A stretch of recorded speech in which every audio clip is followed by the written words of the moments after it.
নমস্কার, welcome to my channel Soumishil Shri Shri Radhakrishna Gopal Shrimad Bhagavad Gita. আজ 18 June 2025 আমি শ্রী শ্রী অরিভক্তি বিলাসের প্রথম বিলাস প্রথম ভাগের 50তম শ্লোক পাঠ করছি। শ্রী শ্রী অরিভক্তি বিলাস কি জয়, শ্রী শ্রী রাধাকৃষ্ণ গোপাল শ্রীমদ ভগবদ গীতা কি জয়, রাধাকৃষ্ণ রাধাকৃষ্ণ রাধাকৃষ্ণ।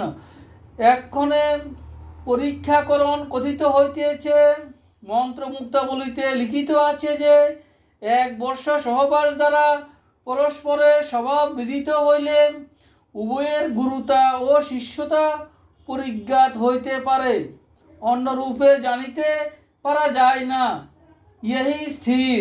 শ্রুতিতেও লিখিত আছে যে 1 বৎসর সহবাস না করিলে তাহাকে মন্ত্র দান করিতে নাই। সার সংগ্রহেও প্রকাশিত আছে যে সদ্গুরু 1 বর্ষ যাবৎ নিজ আশ্রিত শিষ্যকে পরীক্ষা করিবেন।